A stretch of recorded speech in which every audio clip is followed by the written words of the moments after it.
संस्था बुडवल्या जातात आणि घरं भरली जातात. आपण म्हणताय त्या विषयाची माहिती मला नाही आहे. निश्चितपणे माहिती घेऊन त्याच्यावर बोललेलं चांगलं. एखाद्या विषयावर माहिती असल्याशिवाय न बोलणं चांगलं. मी आता सकारात्मक दृष्टिकोन ठेवून आपण ते कामगार शेतकऱ्यांचं पेमेंट 22-23 कोटी रुपये शेतकऱ्यांचं पेमेंट आहे. लोकसभा निवडणुकीच्या ह्यानं आपले दौरे वाढलेले आहेत, मात्र उमेदवारी कुणाला असेल? म्हणजे मोहिते पाटील हे भारतीय जनता पार्टी आहे. तुम्ही हे सगळ्यांनी प्रामुख्याने लक्षात घेतलं.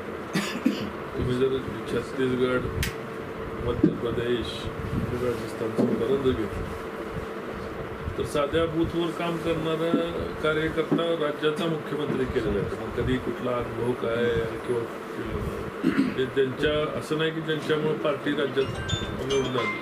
भारतीय जनता पार्टीमध्ये एक जवळपास गुजरातचं उदाहरण जर आपण घेतलं तर पार्टीचा व्ह्यूच असा आहे की नवीन लोकांना संधी द्यायची. 15 वर्ष ज्यांची विधानसभा झाली तर सगळ्यांची तिकीटं कापलेली आहेत.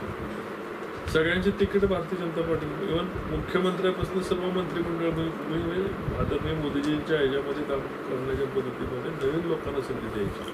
गुजरातमधलं उदाहरण झालं, राजस्थानचं उदाहरण झालं, छत्तीसगडचं झालं, आता मध्य प्रदेशचं झालं. नवीन लोकांना सर्वसामान्य सर्वसमावेशक लोकांना संधी करायचं, मंत्री करायचं, आमदार करायचं आणि रिपिटेशन टाळायचं अशी पक्षाची भूमिका.